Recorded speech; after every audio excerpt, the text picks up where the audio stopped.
Welcome back everyone to another episode of the Outer Worlds. What could be, by the looks of it, the last one. And it looks like we're going to have to fight that. And obviously the stairs lead right down to it, no way around it at all.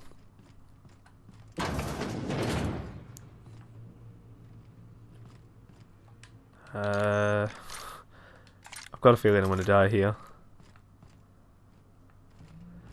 Here we go. Wrong weapon. Yeah, he's a bad robot.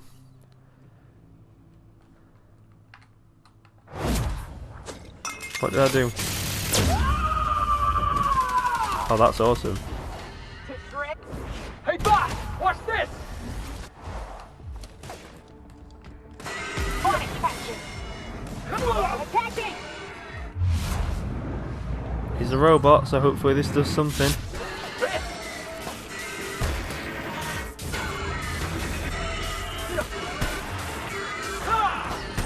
On your left, boss!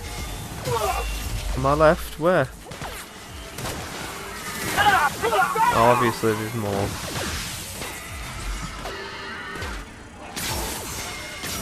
The gun won't shoot. I know.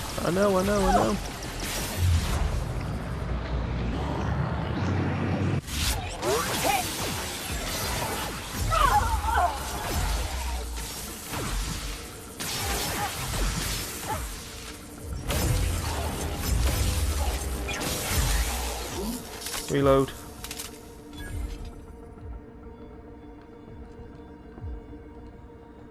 If that comes at me, I'm just gonna run away.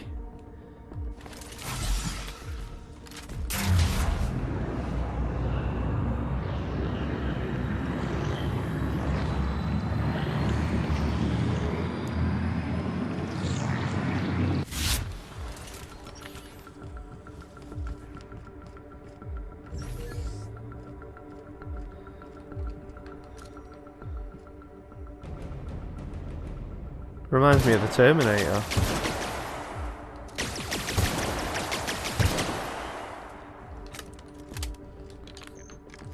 I must have something that can do more damage. I'll unequip that and equip that one because it's got more health. I'm going to swap that out for that because that shoots faster.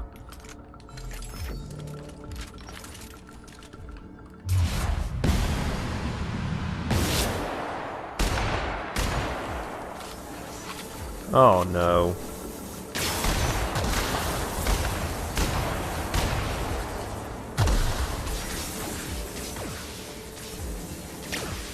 Oh no.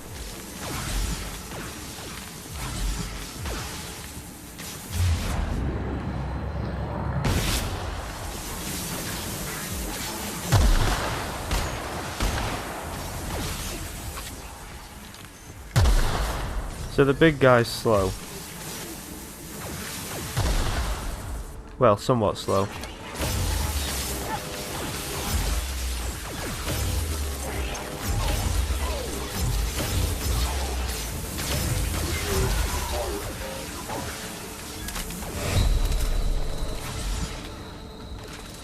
This is not good.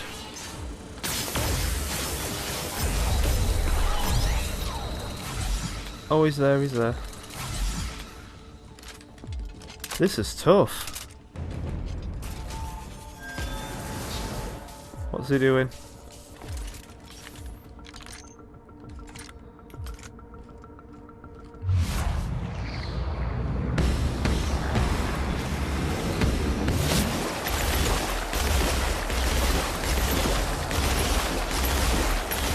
Oh, he's running away from something.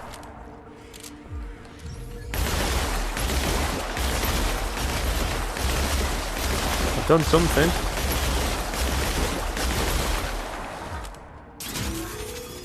Oh no.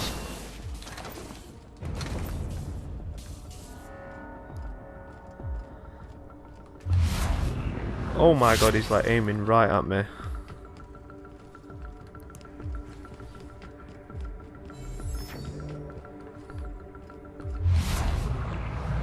Go for the leg.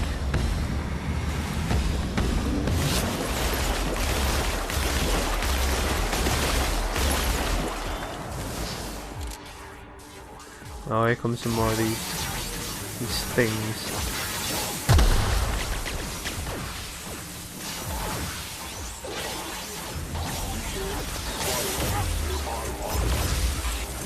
That's one.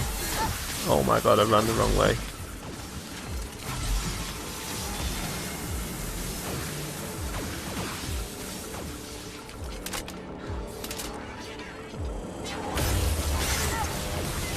Come on, come on, come on, come on, get rid of him.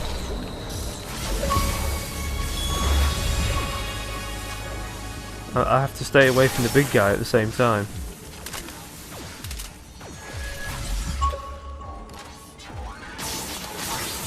Get rid of that.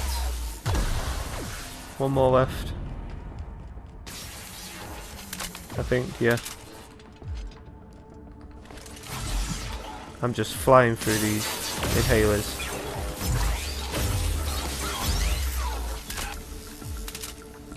Oh, he's here, he's here, he's here. So if I can cripple him, if I can cripple his leg, I'll run at him.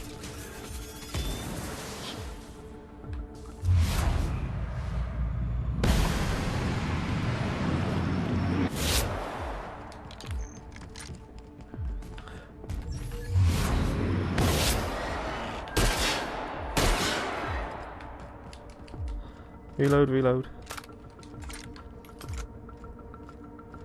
This is probably the best weapon I've used on him. Oh, so he does a charge attack.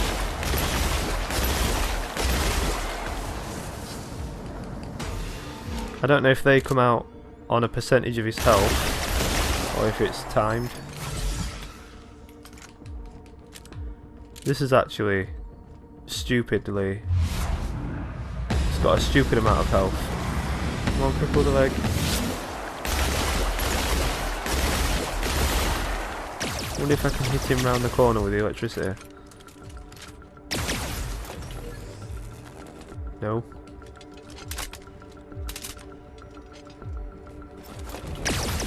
Nope, no, no, no, no, no, no, no.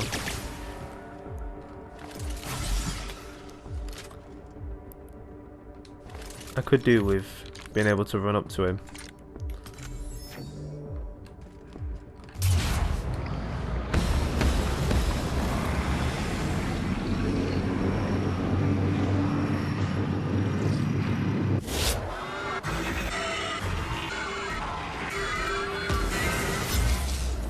Oh no. Is he nearly dead? Yeah, he is. So that thing on his back is a weak spot. It's got a bit of a Terminator vibe to the music.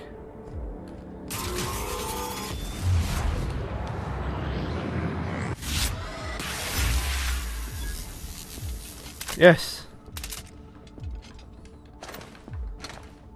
Hibernation chamber key. That was difficult, especially the fact that these two died like quickly. Whew. And there's actually no way to avoid him. At least in my circumstance. Wonder if we have to kill that woman now.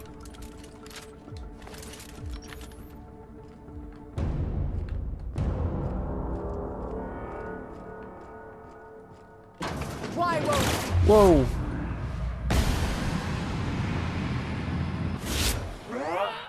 Oh, that's the last of them. Wow, she's dead. What you got?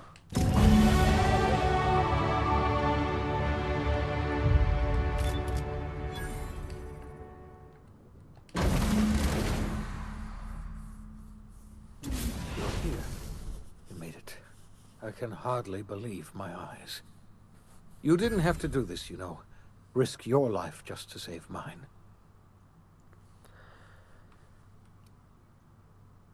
Are you kidding? The board never stood a chance against me. No, I expect they didn't. You're a force of nature, aren't you? You've left the board in tatters, But Halcyon is still on the verge of starvation. I just hope we're not too late. You and I are going to have to work harder than ever to save Halcyon. I'm afraid the situation is far worse than any of us ever anticipated. Great, and I was just about to pop open some drinks and celebrate. I wish I could be as optimistic as you, but we have a serious problem on our hands. Earth has gone dark. We haven't received a single message in 3 years. There's been no communication, no signals, nothing. 2 years ago, the Earth's Directorate's frigate disappeared on their way back to Earth. We don't know what they discovered when they arrived, or if they arrived at all. Hold on, Doc. Are you telling me the Earth went dark 3 years ago, and the board's just been covering this up? They've been incredibly effective at concealing the truth. Right now, the only people in the colony who know are standing in this room. So we've got to make do on our own. Seems to me that'll make us stronger in the end anyhow. You're quite right. We've got no choice but to make do on our own. Earth isn't going to help us. No one's going to help us now. We're alone out here, and I don't know if we're going to survive. We have a lot of work ahead of us. We'd best get started. I had hoped your fellow colonists might hold the key to saving Halcyon, but I don't have nearly enough chemicals to revive them all. I'll do what I can. I just hope it's not too late. It's time I return to my lab. I'll try to save as many of the Hope's colonists as I can. You're under no obligation to help me. You've done enough already. Somebody has to run this colony. I'm the only competent person left. I only hope you know what you're getting into. There isn't much of a colony left to run. We were going to save this colony, you know. That's what I told myself when I pulled you from the Hope. You and I were going to set everything right. Now, I don't know what to think. Earth is gone, and we are going to need a miracle to survive another generation. I always suspected Halcyon might collapse one day. I just thought we would have more time.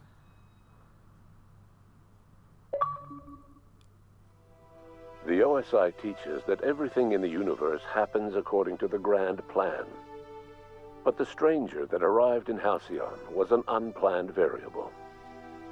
From the moment she landed in Emerald Vale, her actions altered the course of history. The events on Tartarus brought about the end of the board's authority. But the board's mistakes would haunt the colony for decades to come. The damage they left behind would require the work of a generation to repair. Dr. Phineas Wells began reviving a handful of the Hope's colonists. Engineers, scientists, technicians, and intellectuals. They were among the brightest minds the Earth had ever sent out into the stars. The Hope scientists and engineers woke up in a colony descending headlong into total collapse.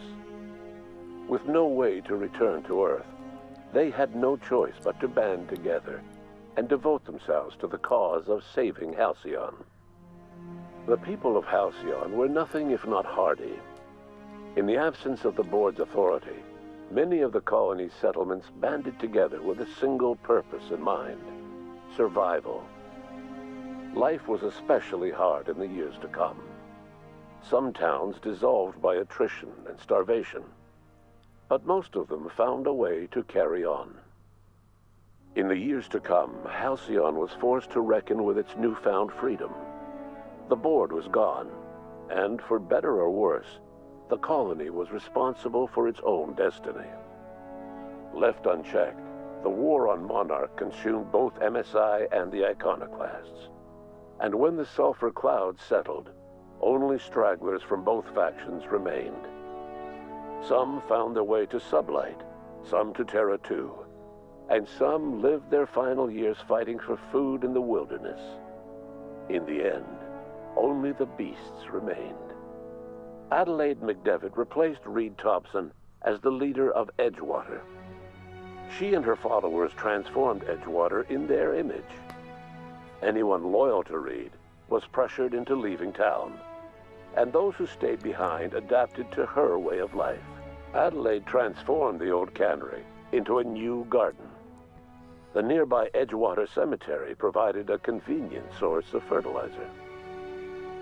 As for Reed Thompson, it was said that he lasted exactly 2 days outside the walls of Edgewater. Years later, a marauder was found in possession of his hat. Junlei Tennyson fought to protect the groundbreaker's independence. While the board's influence faded, mechanical difficulties forced her to rely on parts that only corporations could provide. The cost was high, and time would tell if Junlei could balance the work with her aspirations for a better future. The rediscovery of the Hope and the abandonment of the lifetime employment program forced Byzantium to come to terms with some uncomfortable realities about the state of Halcyon. While Byzantines were reluctant to surrender the luxuries they'd grown accustomed to, the board's diminished authority gave them little choice in the matter. Nearly everyone had to learn to make do with less. Some even had to get jobs. It was a dark time indeed. Life in Halcyon was sobering for Felix Millstone. The grand revolution he dreamed of never came. There was no great awakening for the colony, no celebrations in the streets. There was only the hard, desperate work of trying to repair a broken colony. Felix never had a head for numbers, but if there was labor to be done, he was there to help. Eventually, Felix realized that the work of a revolution was done with 2 hands. After all he'd seen and heard adventuring with you, the vicar Maximilian de Soto renounced his faith and joined the effort to rebuild the colony.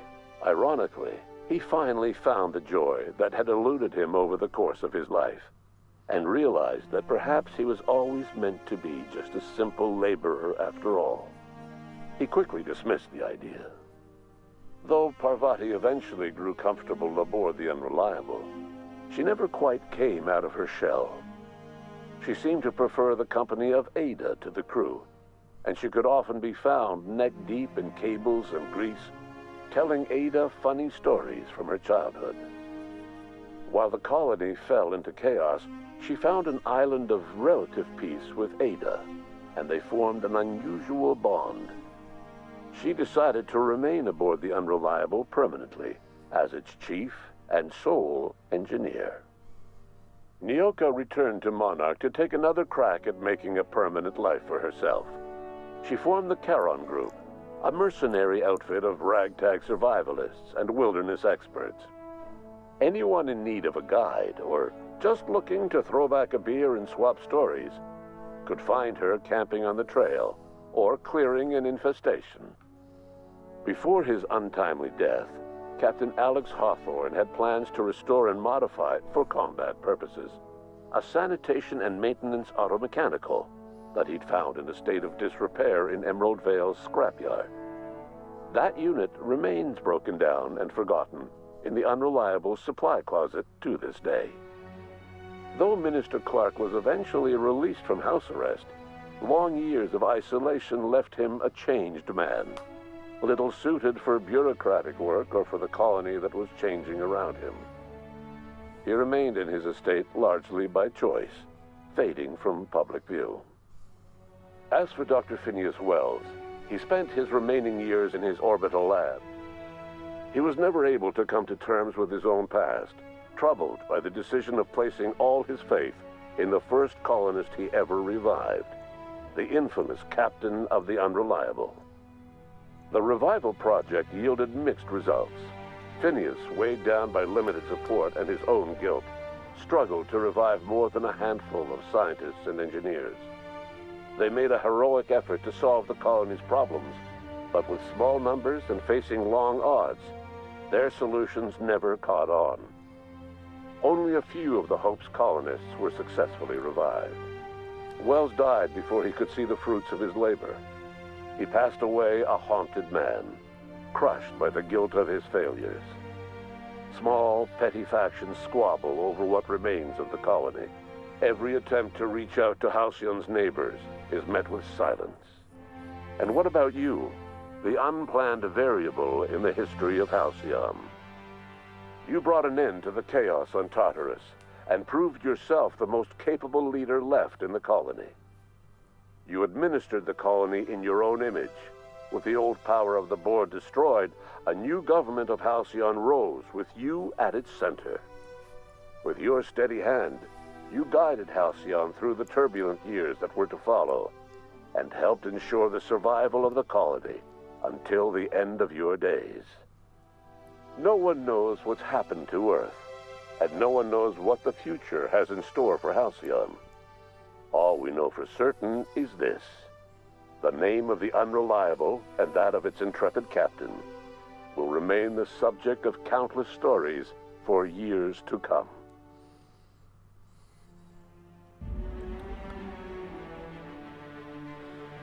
So did we get a good ending? I'm not sure. It sounded decent, but it didn't sound the best. That was rather long though, so I don't blame you if you didn't get this far. I'm gonna let the credits roll, so if you decide to leave now, it's fine. So, thank you for watching. Until the next game I play, bye bye.